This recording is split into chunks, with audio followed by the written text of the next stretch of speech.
제 칠순, 그러니까 70번째 생일날 아침이었습니다. 여느 때와 같이 새벽 5시 반에 눈을 떴어요.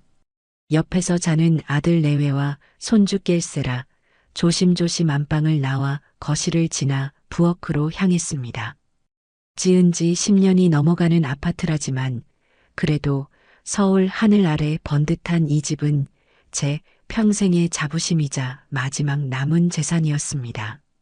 하나뿐인 아들 장가 보낼 때 제가 살던 작은 빌라를 팔고 평생 부어온 적금을 깨서 보태 마련해준 집이었으니까요. 아들 내외는 몸만 들어와 살았고 저는 남는 방 하나에 몸을 의탁해 얹혀 사는 신세가 되었죠. 그래도 괜찮았습니다. 매일 아들 녀석 얼굴 보고 눈에 넣어도 아프지 않을 손주 재롱 보는 재미로 사는 게 제 인생의 낙이었으니까요. 부엌에 들어서자마자 가장 먼저 한 일은 쌀을 씻어 밥솥에 안치는 것이었습니다. 아들은 아침잠이 많아 늘 출근 시간에 쫓기듯 나갔고 며느리는 아이 챙기느라 자기 밥은 거르기 일쑤였어요. 제가 없으면 아침밥 얻어먹기 힘든 사람들이었죠. 밥솥 취사 버튼을 누르고 냉장고를 열었습니다. 어제 저녁 며느리가 사온 미역 한 봉지가 눈에 띄더군요. 그걸 보자마자 마음 한구석이 서운함으로 아려왔습니다. 그래도 생일이라고 미역은 사다 놨구나 싶은 마음과 동시에 고작 미역 한 봉지 던져주고 끝인가 싶은 야속함이 교차했어요. 저는 제 손으로 직접 제 생일 미역국을 끓이기 시작했습니다.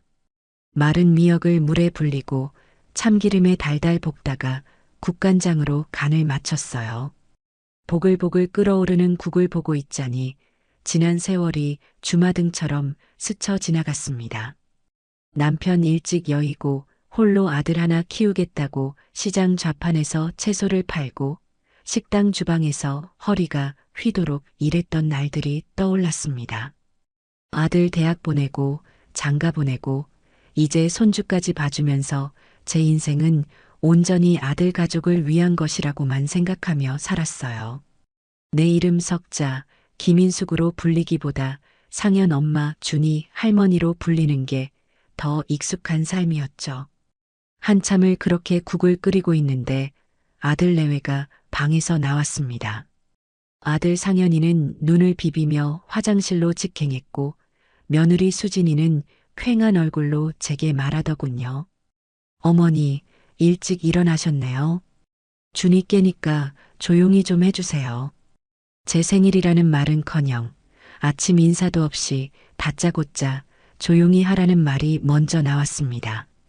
저는 아무 대꾸도 하지 않고 조용히 국그릇과 밥그릇을 식탁에 내려놓았습니다.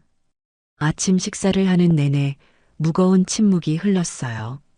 아들은 스마트폰만 들여다보며 밥을 허겁지겁 넘겼고 며느리는 반찬 투정하듯 젓가락만 깨작거렸습니다. 어머니, 저희 오늘 늦어요. 저녁은 알아서 챙겨 드세요. 준이는 제가 친정에 잠시 맡기고 출근할게요. 출근 준비를 마친 며느리가 현관에서 가방을 챙기며 말했습니다. 아들도 넥타이를 고쳐 매며 뒤따라 말하더군요. 엄마, 생신 축하드려요.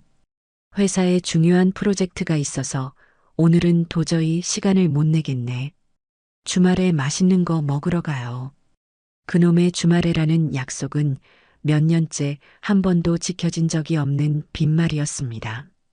저는 그저 고개만 한번 끄덕여 주었어요. 더는 기대도 서운함도 없었기 때문입니다. 현관문이 닫히고 집안에는 다시 정막이 흘렀습니다. 잠시 후 제 휴대폰이 띠링하고 울렸어요. 며느리에게서 온 메시지였습니다. 어머니, 생신 축하드려요. 그리고 그 밑에는 커피와 작은 케이크가 그려진 모바일 상품권 한 장이 첨부되어 있었어요. 그걸 보는 순간 어이가 없어서 실소가 터져 나왔습니다. 제 평생을 바쳐 마련해준 집에서 제 손으로 끓인 미역국을 먹고 출근한 아들 내외가 보내온 칠순 축하가 고작 1만 원짜리 상품권 한 장이라니. 저는 그 메시지를 가만히 들여다보다가 조용히 삭제 버튼을 눌렀습니다. 그리고 혼자 식탁에 앉아 식어버린 미역국에 밥을 말아 먹었어요. 눈물은 나지 않았습니다. 그저 가슴속에서 무언가 단단하게 굳어지는 느낌이 들었을 뿐이에요. 그렇게 소리 소문 없이 제 칠수는 지나갔습니다. 아들이 말한 주말은 어김없이 아무 일 없이 지나갔고, 며느리는 자기가 보낸 상품권을 제가 썼는지 안 썼는지조차 관심이 없어 보였어요. 그저 제 존재를 이 집의 가구쯤으로 여기는 것 같았습니다. 밥하고 빨래하고 청소하고 손주 봐주는 기계. 딱 그 정도의 역할이었죠. 그러던 어느 날 저녁이었습니다. 거실 소파에 앉아 멍하니 TV를 보고 있는데 퇴근하고 돌아온 아들 내외의 표정이 유난히 밝아 보였어요. 며느리는 소파에 앉자마자 신이 난 목소리로 말을 꺼냈습니다. 여보, 나준이 돌잔치할 호텔 예약하고 왔어. 강남에 있는 특급 호텔인데 뷔페 음식이랑 분위기가 정말 끝내주더라. 마침 딱 한 타임 남았다고 해서 바로 계약금 걸고 왔지. 아들이 눈을 동그랗게 뜨며 물었습니다. 벌써? 그렇게 서둘러서? 호텔은 너무 비싸지 않아? 그러자 며느리가 기다렸다는 듯이 목소리를 높였습니다. 너가 뭘 몰라서 하는 소리야. 요즘 돌잔치는 그냥 밥 먹고 끝나는 게 아니라고. 이건 일종의 투자야, 투자. 어떤 사람들이 와서 축하해 주느냐에 따라 우리 준이 인생이 달라질 수도 있는 거야. 그리고 너가 회사 사람들이랑 거래처 사람들 부를 거 생각하면 아무 데서나 대충 할 수 없잖아. 나도 내 친구들 다 부를 건데 쪽팔리게 동네 식당에서 할 수는 없지. 저는 기가 막혀서 며느리를 쳐다보았습니다.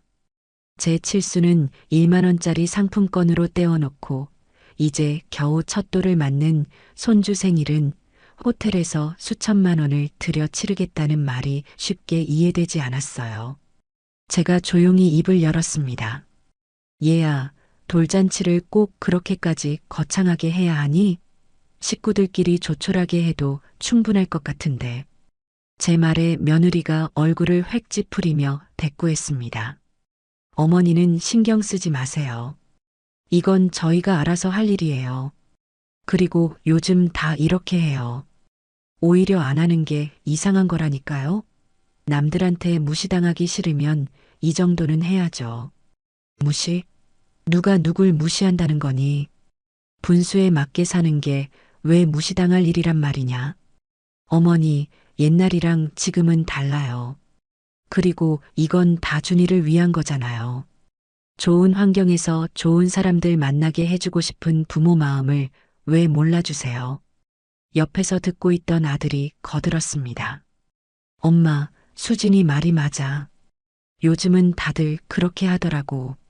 그리고 어차피 축의금 들어오면 어느 정도 메꿀 수 있으니까 너무 걱정하지 마. 저는 아들을 바라보았습니다. 제 아들이지만 참 한심하다는 생각이 들었어요.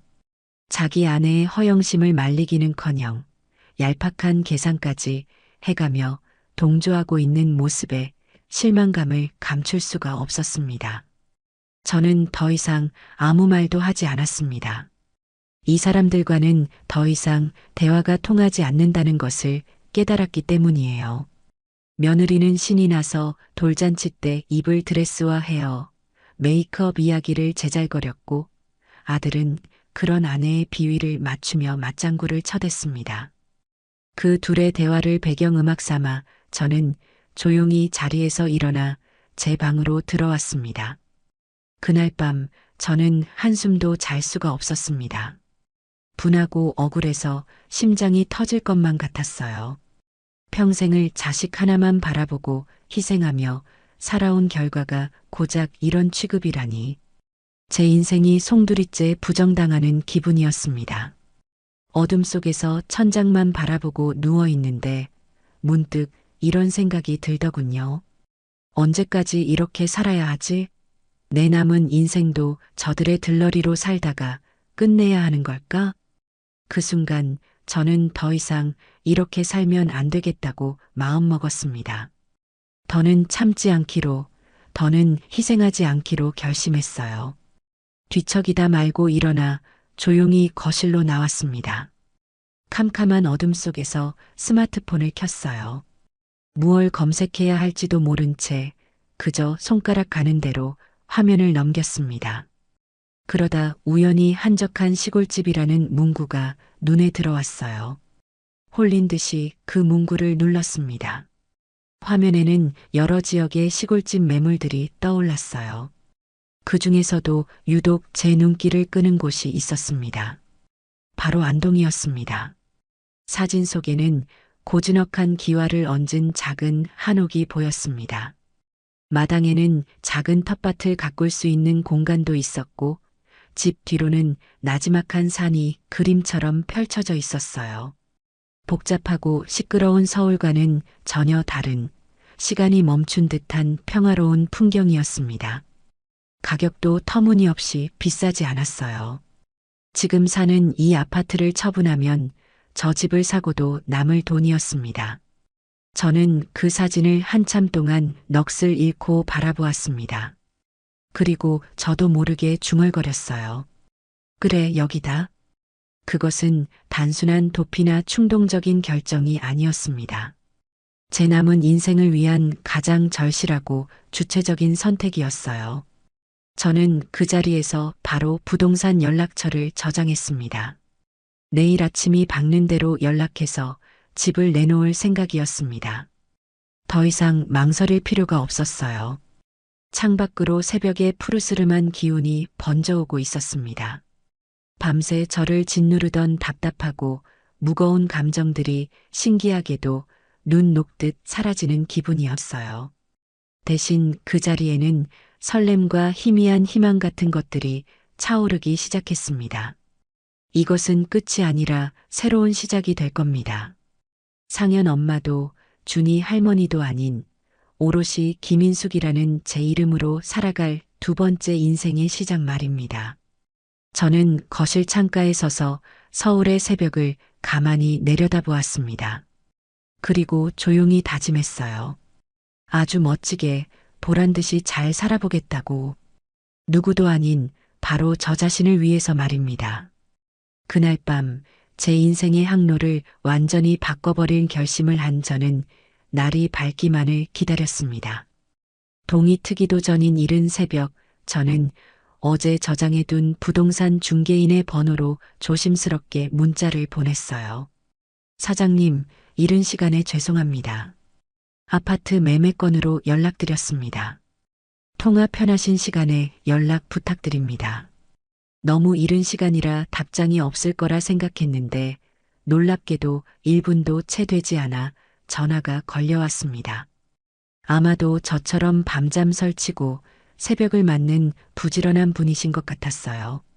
사모님, 안녕하세요. 오오 부동산입니다. 문자 주셨네요. 생각보다 젊고 활기찬 남자의 목소리였습니다. 저는 최대한 차분하고 단호한 목소리로 말했어요. 네, 안녕하세요. 지금 사는 집을 좀 팔려고요. 가장 빨리 그리고 가장 좋은 값으로 팔아주셨으면 합니다. 아, 그러시군요. 주소와 동호수를 알려주시면 저희가 시세랑 최근 거래 내역을 바로 확인해 보겠습니다. 혹시 집은 언제쯤 보여주실 수 있으신가요? 오늘 당장이라도 좋습니다. 다만 제가 집을 비운 사이에, 그러니까 오전 10시부터 오후 4시 사이 젊은 사람들이 없는 시간에만 집을 볼 수 있도록 해주세요. 그리고 이건 절대적으로 비밀로 해주셔야 합니다. 가족들은 아무도 모르는 일이에요. 제 말에 수화기 너머의 중개인은 잠시 말이 없었습니다. 아마도 이런 경우는 처음이라 조금 당황한 눈치였죠. 하지만 이내 프로다운 목소리로 대답했습니다. 네, 사모님. 알겠습니다. 사정이 있으시군요. 말씀하신 대로 보안 철저히 지키고 조용하게 진행해 드리겠습니다. 그럼 오늘 오후에 저희가 먼저 한번 찾아뵙고 집 상태를 좀 봐도 괜찮을까요? 그렇게 하세요. 전화를 끊고 나니 심장이 세차게 뛰기 시작했습니다. 돌이킬 수 없는 강을 건넜다는 생각과 동시에 해냈다는 해방감이 온몸을 감쌌어요. 그날부터 저의 비밀스러운 작전이 시작되었습니다. 아들 내외가 출근하고 손주까지 어린이집에 가고 나면 텅 빈 집은 온전히 저만의 공간이 되었죠. 저는 가장 먼저 제 방에 있는 짐부터 정리하기 시작했습니다.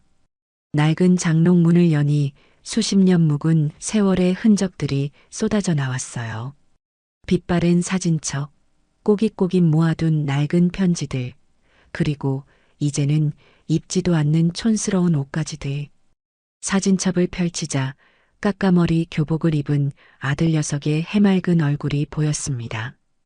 그때는 저만 보면 엄마 엄마 하고 달려와 안기던 착한 아들이었는데 어느새 저렇게 변해버렸을까요? 씁쓸한 마음에 사진첩을 덮으려다 문득 한 구석에서 제 젊은 시절 사진을 발견했습니다. 남편과 함께 찍은 흑백 사진이었어요. 수줍게 웃고 있는 제 모습이 무척이나 낯설게 느껴졌습니다. 저는 저 사진 속의 아가씨가 김인숙이라는 자기 이름을 가지고 있었다는 사실을 까맣게 잊고 살았더군요. 저는 그 사진을 조심스럽게 꺼내 따로 챙겼습니다. 상현 엄마의 흔적은 모두 버리더라도 김인숙의 기억은 가져가야겠다고 생각했어요. 그렇게 며칠 동안 저는 아들 내외 몰래 제 짐을 싸고 버리는 일을 반복했습니다. 마치 지난 세월의 군더더기를 떼어내는 의식과도 같았어요. 오후에는 부동산 중개인이 데려온 사람들이 집을 보러 왔습니다. 다들 집이 깨끗하고 관리가 잘 되어 있다며 칭찬을 아끼지 않았죠. 그럴 수밖에요. 이 집은 제 손길이 닿지 않은 곳이 단 한 군데도 없는 제 인생 그 자체였으니까요. 집은 놀라울 정도로 빨리 팔렸습니다. 부동산에 내놓은 지 일주일 만에 집을 사겠다는 사람이 나타났어요. 신혼부부였는데 집을 보자마자 마음에 쏙 든다며 시세보다 조금 더 높은 가격을 불렀습니다. 이사도 최대한 빨리 하고 싶다고 하더군요. 저에게는 모든 것이 완벽한 조건이었습니다. 저는 망설이지 않고 그 자리에서 바로 가계약금을 받았습니다. 그날 저녁 저는 통장에 찍힌 가계약금 액수를 몇 번이고 다시 확인했어요. 평생 누군가에게 의지하고 희생하며 살아왔는데 제 손으로 이렇게 큰일을 해냈다는 사실이 믿기지 않았습니다. 정식 계약을 하고 잔금을 치르기로 한 날짜는 2주 뒤로 잡혔습니다. 이제 아들 내외에게 통보할 시간이었죠. 저는 일부러 그들이 가장 편안하게 쉬고 있는 저녁 시간을 택했습니다. 아들은 소파에 거의 눕다시피 한 자세로 스마트폰 게임을 하고 있었고 며느리는 손톱에 매니큐어를 바르며 뭐가 그리 좋은지 킥킥거리고 있었어요. 저는 그들 앞에 조용히 다가가 앉았습니다. 얘들아, 잠깐 나 좀 보렴. 제 낮은 목소리에 두 사람은 마지못해 고개를 들었습니다. 며느리가 귀찮다는 듯이 물었어요. 왜요, 어머니? 무슨 할 말 있으세요? 응, 중요한 할 말이 있어서 그런다. 잘 들어. 저는 최대한 감정을 배제하고 마른 장작처럼 건조한 목소리로 말을 이었습니다. 나 이 집 팔았다. 순간 거실의 모든 소음이 멈췄습니다. 아들은 게임을 하던 스마트폰을 떨어뜨렸고 며느리는 바르던 매니큐어 병을 소파에 엎지르고 말았어요. 두 사람의 얼굴이 하얗게, 아니 새파랗게 질려가는 것을 보니 평생 가슴에 응어리져 있던 체증이 한순간에 뻥 뚫리는 기분이었습니다. 잠시 동안의 정적이 흐른 뒤 아들이 먼저 정신을 차리고 더듬거리며 물었습니다. 엄마, 지금 뭐라고 했어? 잘못 들은 거지? 집을 팔다니, 그게 무슨 말이야? 글자 그대로의 뜻이다. 이 집, 내가 팔았다고. 2주 뒤에 잔금 치르고 새 주인이 이사 들어올 거다. 그러니 너희는 그 전에 나가서 살 집을 알아보는 게 좋을 거야. 제 말이 끝나자마자 며느리가 비명 같은 소리를 질렀습니다. 어머니, 지금 제정신이세요? 어떻게 저희랑 상의 한마디 없이 집을 팔아요? 이건 우리 집이기도 하잖아요. 저는 며느리를 차갑게 쏘아보며 말했습니다. 우리 집? 얘야, 착각하지 마라. 이 집은 내 집이다. 내 평생을 바쳐번 돈으로 내 이름으로 산 내 집이야. 너희는 그저 내 집에 잠시 몸만 붙여 살았던 세입자나 마찬가지고 세입자에게 집 팔 때 통보해주는 집주인 봤니? 말도 안 돼. 어떻게 저희한테 이럴 수가 있어요. 그럼 저희는 어디 가서 살라고요? 당장 2주 안에 어디서 집을 구해요? 며느리가 악을 쓰며 울부짖기 시작했습니다. 아들도 옆에서 사색이 되어 저에게 매달렸어요. 엄마, 제발. 뭔가 오해가 있었던 거야. 우리가 잘못했어. 엄마 칠순 그렇게 보낸 거 정말 미안해. 다시는 안 그럴게. 그러니까 제발 계약 취소해줘. 위약금은 우리가 어떻게든 마련할게. 응? 제발. 저는 자리에서 일어났습니다. 더 이상 그들의 눈물과 변명에 놀아나고 싶지 않았어요. 위약금? 너희한테 그럴 돈이 있기는 하고 호텔 돌잔치 계약금은 뭘로 치렀니? 아마 그것도 내 돈이었겠지. 됐다. 이미 엎질러진 물이야. 내가 수십 년을 참고 살았으니 너희도 이제 니들 힘으로 한번 살아봐. 세상이 그렇게 만만한 곳이 아니라는 걸 직접 겪어봐야 정신을 차리겠지. 저는 제 방으로 들어와 문을 잠갔습니다. 문 밖에서는 두 사람의 울음소리와 고함이 뒤섞여 들려왔지만 제 마음은 이상할 정도로 평온했습니다. 그날 이후 집안은 전쟁터나 다름없었습니다. 아들 내외는 하루가 멀다고 제 방문을 두드리며 울고불고 사정했지만 저는 한 번도 문을 열어주지 않았어요. 며느리는 자기 친정에 전화를 걸어 엉엉 울며 하소연했지만 오히려 시어머니한테 어떻게 했길래 그 지경이 됐냐는 핀잔만 들었는지 더 서럽게 울더군요. 그 와중에도 그들은 호텔 돌잔치만큼은 포기하지 못했는지 어떻게든 저를 설득해 집 파는 것을 막아보려고 안간힘을 썼습니다. 하지만 제 결심은 그 어떤 것으로도 되돌릴 수 없었어요. 저는 이미 안동의 한옥 계약금까지 모두 치른 상태였습니다. 마침내 이삿날이 밝았습니다. 저는 제 집만 실을 작은 용달차 한 대를 불렀어요. 제 방에 있던 낡은 장롱과 옷가지 몇 개, 그리고 제가 아끼던 책 몇 권이 짐의 전부였습니다. 제 짐이 빠져나간 텅 빈 거실을 보니 시원섭섭한 마음이 들더군요. 아들 내외는 넋이 나간 표정으로 소파에 주저앉아 있었습니다. 저는 그들을 지나쳐 아들 방으로 들어갔어요. 그리고 미리 써두었던 편지 한 장을 책상 위에 올려두었습니다. 엄마가 아닌 김인숙으로 살겠다. 찾지 마라.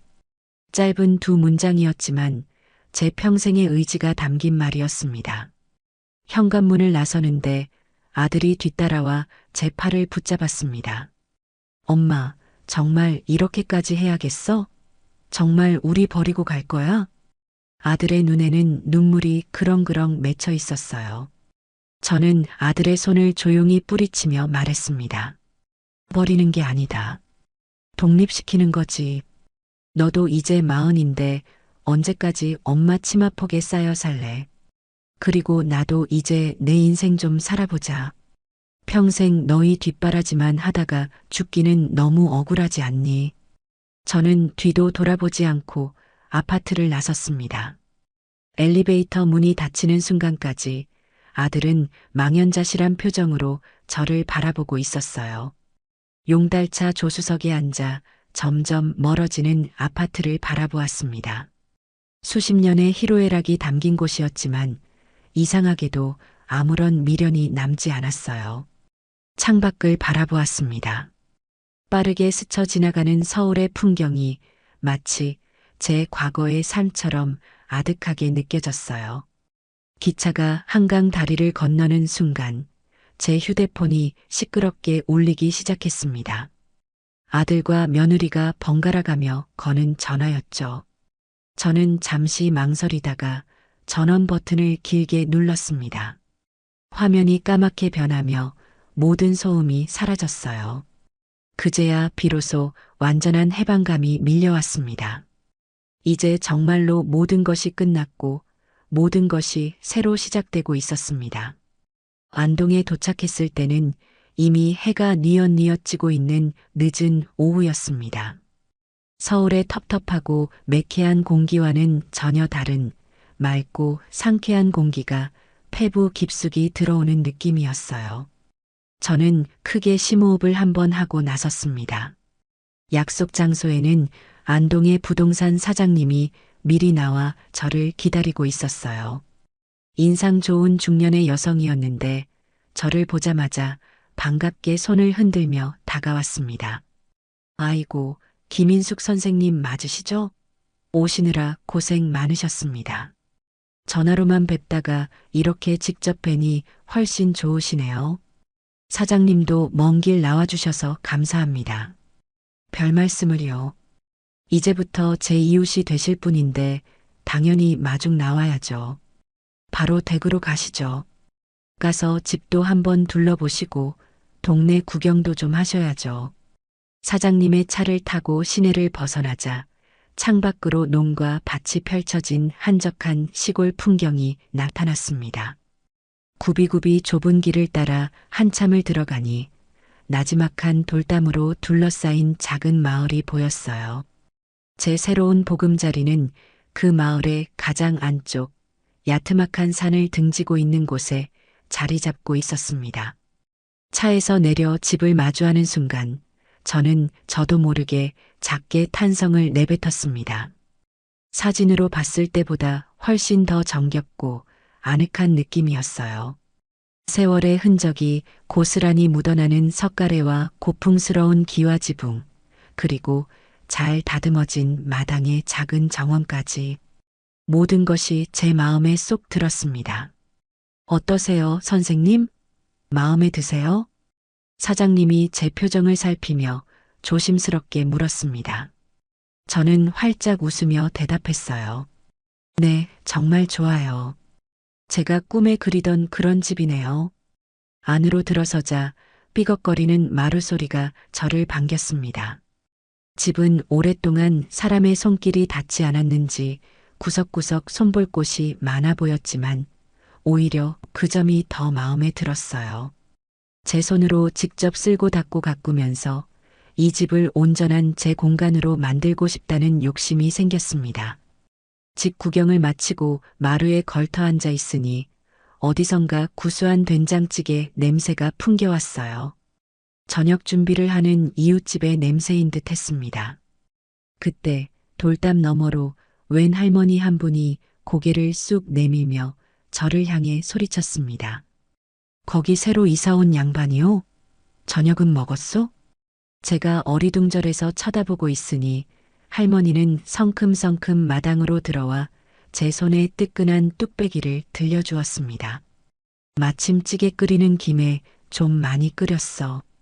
이사 첫날인데 밥은 제대로 챙겨 먹었을까 싶어서. 별건 아니지만 이거나마 먹고 기운 내쇼. 저는 생각지도 못한 환대에 코끝이 찡해졌습니다. 서울 아파트에서는 옆집에 누가 사는지도 모르고 수년을 살았는데 이곳 사람들은 처음 보는 저에게 이렇게 따뜻한 정을 베풀어 주었어요. 아이고 어르신, 정말 감사합니다.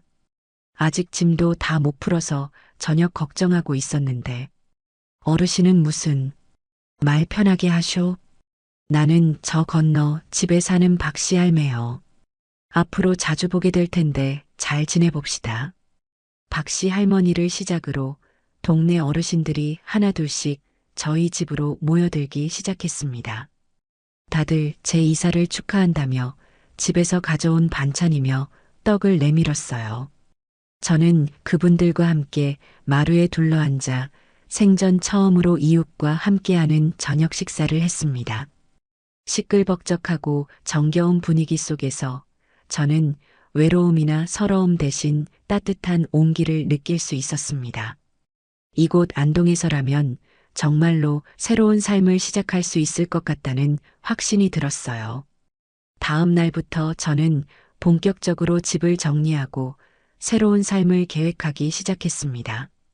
가장 먼저 한 일은 마당 한쪽에 작은 텃밭을 일구는 것이었어요. 상추, 고추, 깻잎 같은 채소들을 심고 매일 아침 물을 주며 정성껏 돌봤습니다. 흙을 만지고 있으니 그동안 제 마음속에 쌓여있던 화와 응어리들이 조금씩 풀어지는 기분이었습니다. 식물들이 하루가 다르게 쑥쑥 자라는 모습을 보는 것은 큰 기쁨이었죠. 몸을 움직여 땀을 흘리니 자연스럽게 앞으로 어떻게 살아갈지에 대한 구체적인 계획도 세워졌습니다. 저는 평생 해온 요리 솜씨를 살려 작은 밥집을 한번 열어보고 싶었어요. 거창한 식당이 아니라 제가 텃밭에서 직접 키운 채소와 안동의 신선한 재료들로 정성껏 차려내는 건강한 집밥을 파는 곳 말입니다. 여행객들이나 동네 사람들이 잠시 쉬어가며 따뜻한 밥 한 끼 먹을 수 있는 그런 사랑방 같은 공간을 만들고 싶었습니다. 가게 이름은 인숙시의 곳간이라고 정했습니다. 곳간이라는 말이 참 마음에 들었어요. 제 인생의 소중한 경험과 손맛을 차곡차곡 쌓아두었다가 사람들에게 아낌없이 내어주는 그런 의미를 담고 싶었죠. 저는 읍내에 나가 작은 가게 자리를 알아보았습니다. 마침 오래된 한옥을 개조한 아담한 공간이 매물로 나와 있었어요. 보자마자 여기다 싶었죠. 저는 망설이지 않고 그 가게를 계약했습니다. 가게를 꾸미는 일은 생각보다 재미있었습니다. 낡은 벽지를 뜯어내고 하얗게 페인트 칠을 하고 오래된 나무 테이블과 의자를 사다 깨끗하게 닦아개치했어요. 젊은 사람들의 감각을 배우고 싶어서 동네 청년이 운영하는 카페에 찾아가 SNS 운영법을 배우기도 했습니다. 인스타그램이라는 것을 처음 알게 되었는데 사진 한 장으로 제 가게와 음식을 알릴 수 있다는 게 참 신기하고 재미있었어요. 하루하루가 배움과 도전의 연속이었지만 전혀 힘들지 않았습니다. 오히려 살아있다는 것을 실감하는 활기찬 나날들이었죠. 가게 오픈 준비가 한창일 때 저에게 뜻밖의 동업자가 생겼습니다. 바로 옆집에 사는 박 선생이었습니다. 고등학교에서 국어를 가르치다 정년 퇴임하고 고향으로 내려오신 분이었는데 늘 점잖고 조용한 분이라 몇 번 인사만 나눈 게 전부였어요. 어느 날 저녁 그분이 수줍은 표정으로 저희 집을 찾아왔습니다. 김 선생님, 잠시 드릴 말씀이 있어서 왔습니다. 네, 박 선생님. 어서 들어오세요. 저는 박 선생을 마루로 안내하고 시원한 매실차를 한 잔 대접했습니다. 박 선생은 찻잔을 만지작거리며 한참을 망설이다가 조심스럽게 입을 열었어요. 요즘 읍내에 식당을 준비하고 계시다고 들었습니다. 혹시 제가 조금이나마 보탬이 될 수 있을까 해서요. 보탬이라니요? 무슨 말씀이세요? 제가 평생 모은 게 책밖에 없습니다. 서울에 있는 서재에도 가득하고 이 집에도 둘 곳이 없을 정도지요. 혹시 괜찮으시다면 제 책들을 가게에 들여놓고 손님들이 자유롭게 읽을 수 있도록 하는 건 어떻겠습니까? 맛있는 음식과 좋은 책이 함께하는 공간이라면 더 많은 사람들이 좋아하지 않을까요? 박 선생의 제안은 정말이지 놀라웠습니다. 저는 전혀 생각지도 못했던 아이디어였어요. 맛있는 밥도 먹고 향긋한 차를 마시며 편안하게 책도 읽을 수 있는 공간이라니 생각만 해도 근사했습니다. 정말 그렇게 해주시면 저야 너무 감사하죠. 하지만 선생님의 귀한 책들을 제가 함부로 받아도 될지 모르겠습니다. 하하, 귀하기는요. 그저 먼지만 쌓여가는 것들인걸요. 오히려 제 책들이 새로운 주인을 만나 숨을 쉴 수 있게 해주시니 제가 더 감사할 따름입니다. 그렇게 박 선생과의 동업이 시작되었습니다. 우리는 함께 가게 인테리어를 구상하고 책장을 짜고 수백 권의 책을 옮겨와 보기 좋게 정리했어요. 함께 땀 흘리며 일하는 동안 우리는 나이를 넘어선 좋은 친구가 될 수 있었습니다. 박 선생은 저에게 세상 돌아가는 이야기를 들려주었고, 저는 그에게 맛있는 음식을 대접하며 서로의 빈 곳을 채워주었죠. 제 인생에 이런 멋진 친구가 생기리라고는 꿈에도 상상하지 못했습니다. 안동에 오기로 한 제 결정이 얼마나 옳았는지를 다시 한번 실감하는 순간이었어요. 제가 안동에서 새로운 삶의 터전을 일구며 하루하루를 충실하게 보내고 있을 무렵 서울에 남겨진 아들 내외는 혹독한 현실과 마주하고 있었습니다. 제가 그들의 소식을 직접 들은 것은 아니었어요. 서울에 사는 먼 친척뻘 동생이 가끔 전화를 걸어와 조심스럽게 그들의 근황을 전해주었기 때문입니다. 제가 떠난 후 아들 내외는 당장 살 곳이 없어져 발등에 불이 떨어졌다고 합니다. 2주라는 시간은 너무나도 짧았죠. 그동안 제 덕에 서울 시내 좋은 아파트에서 편하게 살다가 갑자기 길바닥에 나앉을 신세가 되니 정신을 차릴 수가 없었을 겁니다. 결국 그들은 부랴부랴 경기도 외곽에 있는 작은 빌라 전세를 겨우 구했다고 해요. 보증금이 모자라 아들이 회사에서 대출까지 받았다고 하더군요. 이삿날은 그야말로 아수라장이었다고 합니다. 며느리는 그 와중에도 자기가 아끼던 명품 가방과 비싼 유모차, 아기 옷들을 챙기느라 정신이 없었고, 아들은 그런 아내에게 지금 이게 다 무슨 소용이냐며 소리를 지르며 싸웠다고 해요. 결국 며느리는 울며 겨자 먹기로 자기가 애지중지하던 물건들을 중고 거래 사이트에 헐값으로 내다 팔아 이사 비용과 부족한 생활비를 겨우 마련했다고 들었습니다. SNS에 자랑하던 화려한 삶이 한순간에 무너져 내린 것이죠. 그제야 며느리는 자기가 누리던 모든 것들이 자기 힘으로 얻은 것이 아니라 바로 제가 평생을 바쳐 이룬 것 위에 세워진 신기루였다는 사실을 조금은 깨닫지 않았을까 싶습니다. 새로운 보금자리에서의 삶은 팍팍함 그 자체였습니다. 무엇보다 돈 문제가 그들의 발목을 잡았어요. 관리비 한 푼 내지 않고 살다가 매달 꼬박꼬박 나가는 월세와 각종 공과금은 그들에게 큰 부담으로 다가왔을 겁니다. 넉넉했던 생활비가 끊기자 그들은 매일같이 돈 문제로 얼굴을 붉히며 다투기 시작했다고 해요. 이게 다 너가 엄마한테 함부로 해서 그런 거잖아. 어떻게 엄마 칠순을 그깟 상품권 하나로 때울 생각을 해. 아들은 뒤늦게 후회하며 며느리를 탓했고, 뭐, 이제 와서 그게 내 탓이라는 거야? 그럼 너는 옆에서 뭐 했어? 어머니가 집 판다고 했을 때 제대로 맡기나 했냐고. 능력 없는 가장이 누굴 탓해. 며느리도 지지 않고 악을 쓰며 대들었다고 합니다.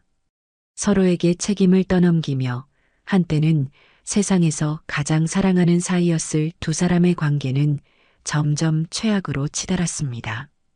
사랑이라는 감정은 팍팍한 현실 앞에서 너무나도 쉽게 부서져 내리는 모래성과도 같았던 것이죠. 결국 며느리는 참다 못해 자기 친정에 손을 벌리기로 마음먹었다고 합니다. 울면서 전화를 걸어 엄마 나 좀 도와줘. 상현 씨 월급만으로는 도저히 생활이 안 되라며 사정을 이야기했지만 돌아온 것은 따뜻한 위로가 아닌 싸늘한 냉대뿐이었다고 해요. 며느리의 친정 부모님은 오히려 딸을 나무라기 시작했습니다. 쯧쯧, 그러게 내가 시어머니한테 잘하라고 몇 번을 말했니? 복덩어리를 제 발로 걷어찬 멍청한 년. 너가 조금만 더 지혜로웠어 봐. 서울에 있는 그 번듯한 아파트가 다 네 것이 되는 거였는데 사위한테 집 한 채 못 받고 시집간 것도 속상해 죽겠는데 이제는 있는 집까지 뺏겨서 빌라 전세로 옮겼다고? 아이고, 내가 창피해서 어디 가서 얼굴도 못 들겠다. 당분간 우리 집에 연락도 하지 마라. 믿었던 친정 부모님마저 자신을 황금알을 낳는 거위를 걷어찬 바보 취급하며 외면하자 며느리는 엄청난 충격과 배신감에 휩싸였다고 합니다. 그제야 비로소 깨달았을 겁니다.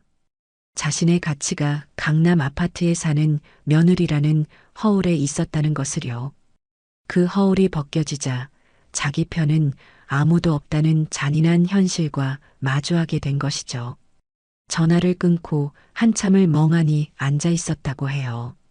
그 작은 빌라의 차가운 거실 바닥에 앉아 자신이 얼마나 어리석고 철없는 사람이었는지, 그리고 제가 가동한 자신들에게 얼마나 크고 따뜻한 울타리가 되어 주었는지를 뼈저리게 느꼈다고 합니다. 하지만 후회는 언제나 뒤늦게 찾아오는 법이죠. 그들이 현실의 무게에 짓눌려 허우적거리는 동안 저는 안동에서 제2의 인생을 멋지게 꽃피우고 있었습니다. 그들이 겪는 고통이 제게는 조금도 통쾌하게 느껴지지 않았어요. 그저 안쓰럽고 안타까운 마음이 들 뿐이었습니다. 자식 이기는 부모 없다고 하던가요? 언젠가 그들이 스스로의 잘못을 진심으로 뉘우치고 자기 힘으로 일어서는 날이 온다면 그때는 저도 그들을 다시 한번 품어줄 수 있지 않을까 그런 막연한 생각을 하곤 했습니다. 하지만 지금은 아니었어요. 지금은 저 자신을 돌보고 제 행복을 찾는 것이 먼저였습니다. 그들에게는 스스로 상처를 치유하고 성장할 시간이 필요한 것이었고요. 인숙 씨의 곡간은 그렇게 세상에 문을 열었습니다. 박 선생의 책들이 빽빽하게 들어찬 책장과 제가 밤낮으로 정성껏 가꾼 작은 화분들, 그리고 따스한 햇살이 비단처럼 쏟아져 들어오는 널찍한 창가 자리는 제가 마음속으로 그려왔던 것보다 훨씬 더 아늑하고 정겨운 모습이었어요. 오픈 첫날, 저는 동이 트기도 전인 이른 새벽부터 일어나 찬물에 세수를 하고 가장 깨끗한 옷으로 갈아입었습니다. 마치 제 인생의 새로운 첫날을 맞는 신부처럼 마음이 설레고 떨려왔어요. 주방에 들어서자 가장 먼저 거대한 가마솥에 뽀얀 쌀밥부터 안쳤습니다. 최고의 밥맛을 위해 일부러 읍내에서 가장 좋은 쌀을 구해왔죠.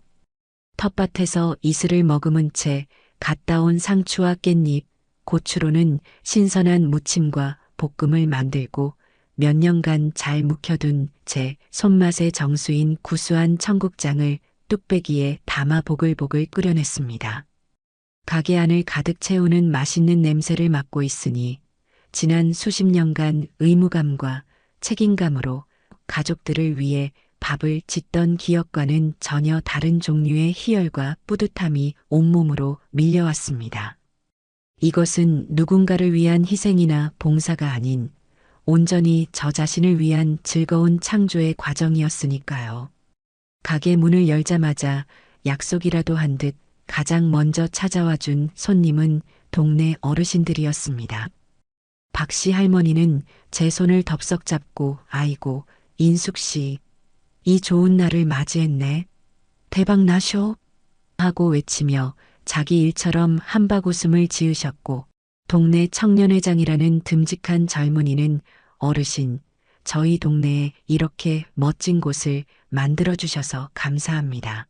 라며 커다란 개업 축하 화분을 가게 입구 가장 좋은 자리에 놓아주었어요. 그리고 제게 든든한 동업자이자 말벗, 인생의 친구가 되어준 박 선생은 가장 좋은 창가 자리에 앉아 두툼한 책을 펼쳐든 채 흐뭇한 미소로 가게 안 풍경을 조용히 감상하고 있었습니다. 저는 찾아와 주신 모든 분들에게 감사의 마음을 담아 제 대표 메뉴인 칠순 잔치상을 정성껏 차려 대접했어요. 사실 칠순 잔치상이라는 이름은 제 마음속 깊은 곳에 박혀있던 작은 응어리에서 시작된 것이었습니다.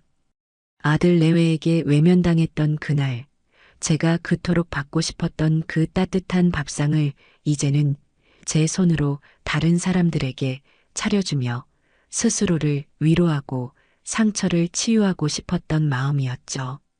하지만 막상 정성껏 차린 음식을 앞에 두고 행복하게 드시는 손님들의 환한 얼굴을 마주하니 제 마음속의 서운함과 원망은 봄눈 녹듯이 사르르 사라지고 그 자리에는 따뜻하고 충만한 행복이 차오르기 시작했습니다.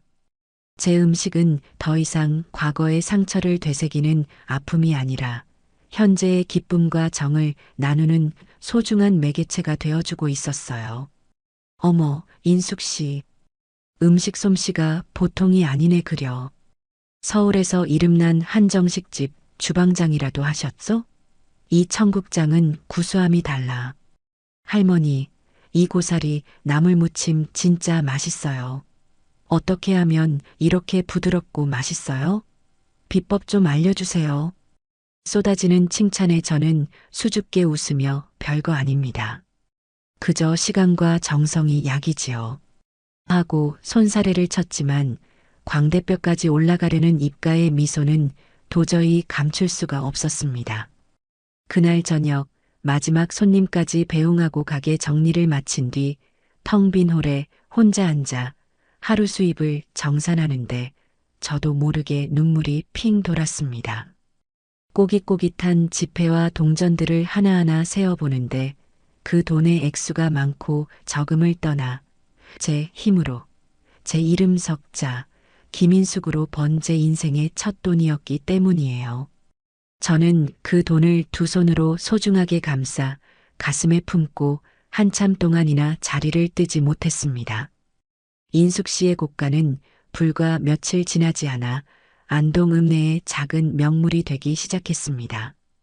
처음에는 동네 어르신들의 사랑방이자 쉼터 역할을 톡톡히 했지만 곧 그윽한 음식 맛과 편안한 분위기에 대한 입소문이 퍼지면서 하나둘씩 젊은 손님들이 찾아오기 시작했어요. 특히 제게 SNS 사용법을 가르쳐 주었던 동네 카페의 젊은 청년 사장이 자기 인스타그램에 저희 가게를 소개한 것이 결정적인 계기가 되었습니다. 그는 전문가용 카메라로 칠순 잔치상 사진을 예술작품처럼 찍어 올렸고 그 아래에 이런 글을 남겼습니다. 해시태그 안동 맛집, 해시태그 인생 맛집, 해시태그 인숙씨 이곳간, 해시태그 할머니 표 오마카세, 해시태그 JMT, 해시태그 위로가 필요할 때 단순한 밥집이 아니다. 할머니의 인생이 담긴 따뜻한 위로를 맛볼 수 있는 곳. 도시의 삶에 지쳤다면 꼭 한번 들러보시길. 젊은이들이 쓴다는 해시태그와 함께 올라간 그 게시물은 순식간에 좋아요 수백 개를 받으며 온라인 세상으로 퍼져나갔습니다. 사진 속에는 윤기가 자르르 흐르는 돌솥밥과 정갈하게 차려진 10여 가지의 다채로운 반찬, 그리고 구수한 청국장이 마치 한 폭의 그림처럼 먹음직스럽게 담겨 있었죠. 그 게시물을 본 전국의 젊은 여행객들이 지도를 찾아가며 저희 가게를 방문하기 시작했고 그들이 또다시 각자의 SNS에 감동적인 후기를 올리면서 인숙 씨의 고가는 주말이면 번호표를 받고 1시간 이상 줄을 서서 기다려야 하는 그야말로 핫플레이스가 되었습니다.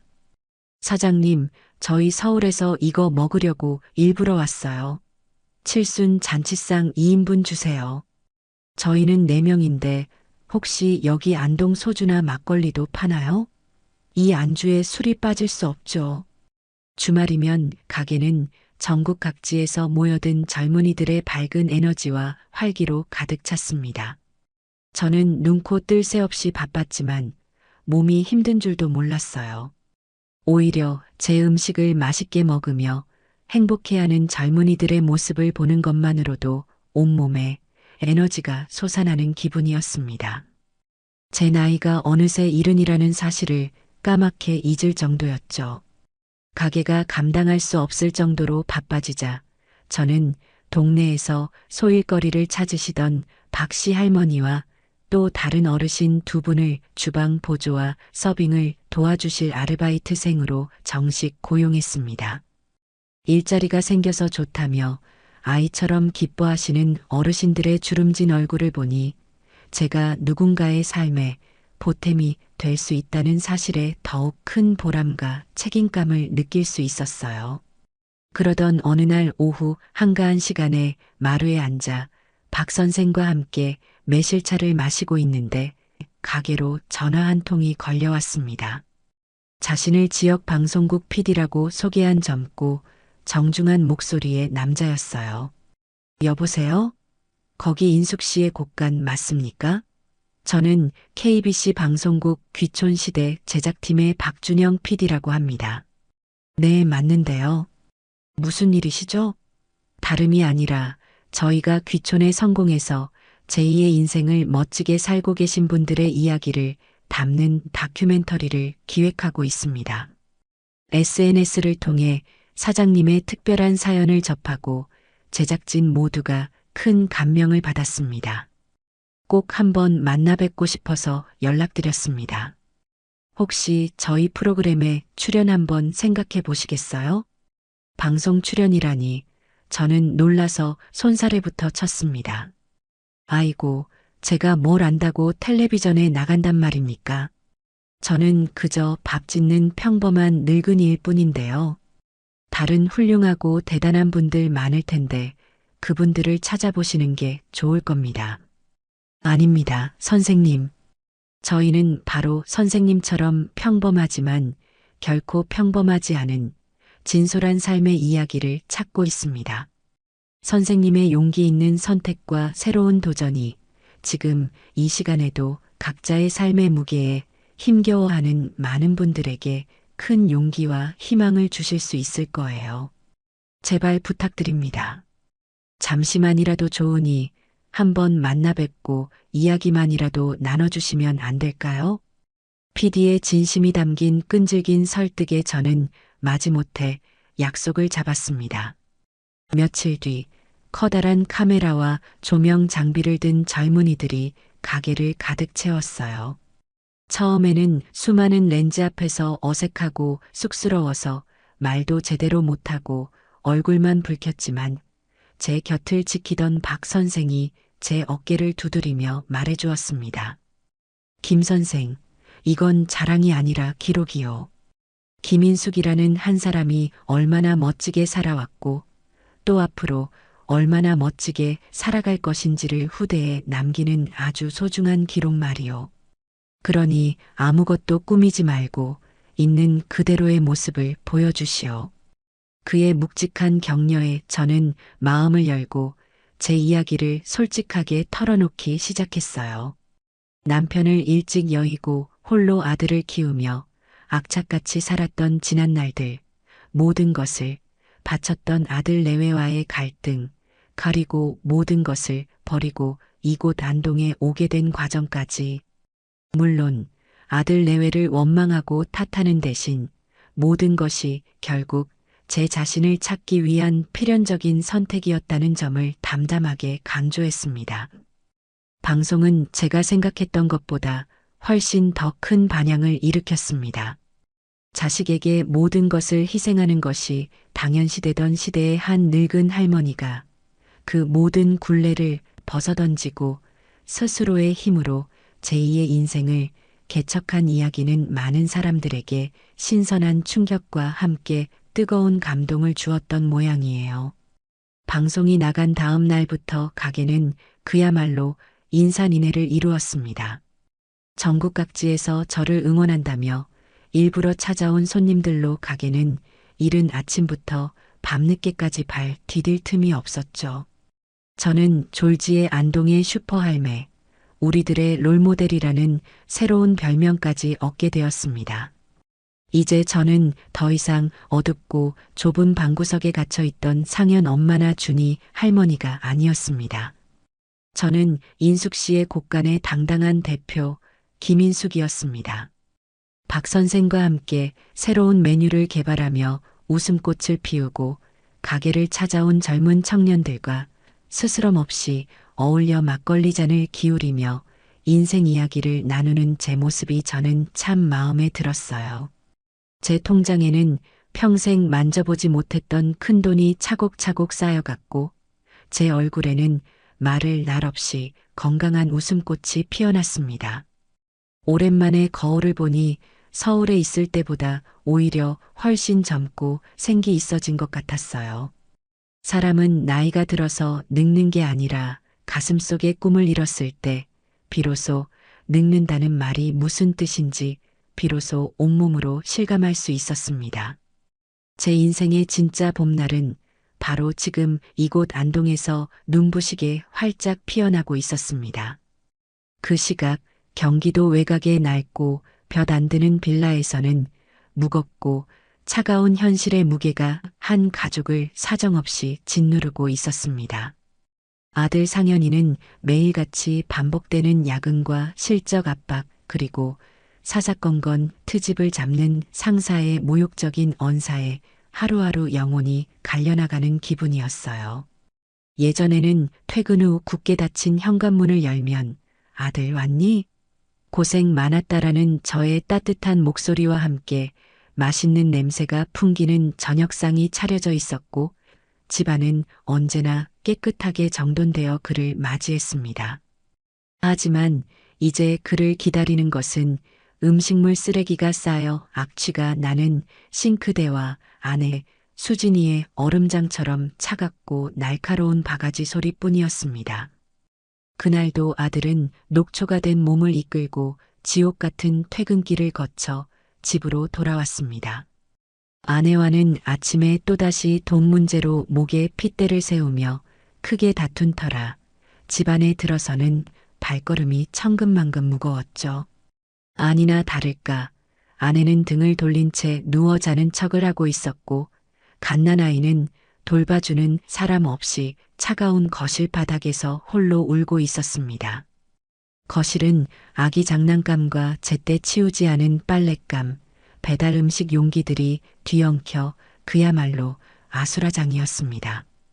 깊은 한숨을 내쉰 아들은 아이를 안아달래며 차갑게 식어버린 배달 족발을 꾸역꾸역 입에 밀어 넣었습니다. 그러다 문득 거실 한쪽에 먼지가 뽀얗게 쌓여있는 우편물 더미를 발견했어요.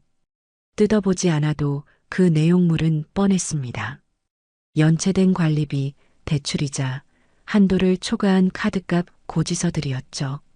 봉투를 뜯어볼 용기조차 나지 않았습니다. 아들은 이 모든 끔찍한 현실을 잠시라도 잊고 싶다는 생각에 아무런 의미 없이 TV 리모컨을 들고 채널을 돌리기 시작했습니다. 귀청이 떨어져라 시끄러운 아이돌의 예능 프로그램 보기만 해도 답답한 정치인들의 싸움으로 가득한 뉴스, 현실성 없는 사랑 이야기만 늘어놓는 지루한 드라마를 되는 대로 넘기던 그의 손가락이 어느 한 채널에서 무심코 멈췄습니다.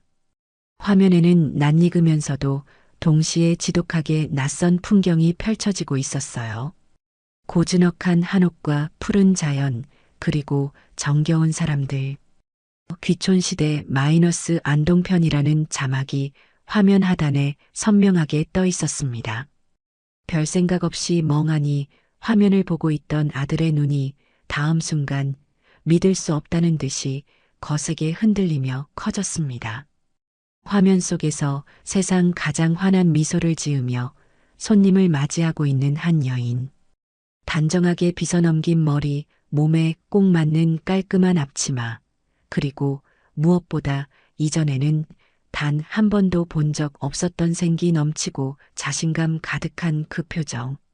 바로 그의 어머니 김인숙이었습니다. 아들은 자기도 모르게 리모컨을 떨어뜨리고 TV 앞으로 기어가듯 다가갔습니다. 화면 속의 저는 아들이 지난 수십 년간 알고 지내온 엄마가 아니었어요. 비싼 아파트 거실 소파에 미라처럼 앉아 무표정한 얼굴로 창밖만 하염없이 바라보던 생기라고는 찾아볼 수 없었던 무기력한 노인이 아니었습니다. 자신의 가게에서 자신의 힘으로 수많은 사람들에게 따뜻한 행복을 나눠주며 그 누구보다 활기차게 살아가는 자랑스러운 사장님이었습니다. 어서 오세요. 멀리서 찾아주셔서 정말 고맙습니다. 많이들 드시고 좋은 기운 받아가세요.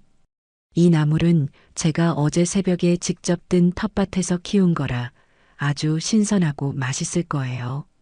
인터뷰 장면에서는 조금은 떨리지만 단단하고 힘 있는 제 목소리가 흘러나왔습니다. 서울에서의 삶이요? 물론 나쁘지 않았죠. 하지만 돌이켜보면 그건 진짜 제 삶이 아니었던 것 같아요.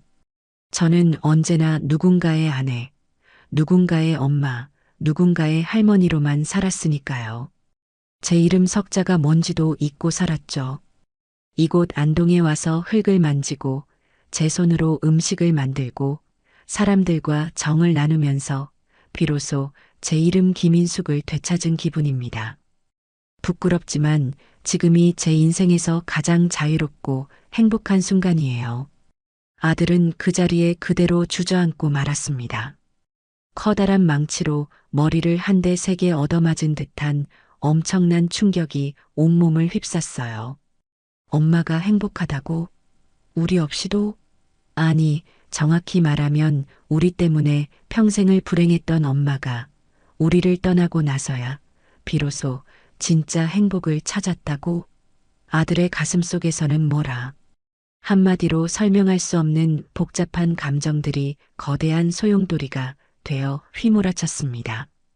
엄마에 대한 애틋한 그리움, 가슴을 찢는 듯한 미안함, 그리고 아주 희미하고 이기적인 원망과 배신감까지.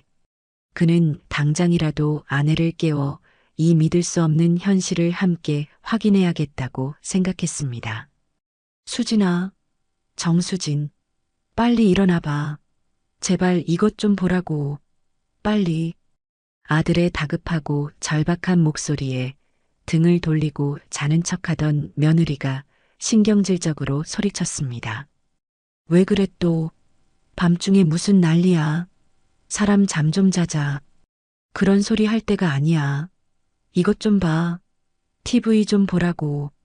며느리는 짜증이 가득한 얼굴로 마지못해 몸을 돌려 TV 화면을 쳐다보았습니다. 그리고 그녀 역시 남편과 똑같은 표정으로 그 자리에 그대로 얼어붙고 말았죠. 화면 속에서 당당한 주인공으로 빛나고 있는 저의 모습은 초라하고 냄새나는 빌라에서 현실에 찌들어가는 자신의 모습과 너무나도 선명하게 대조적이었습니다.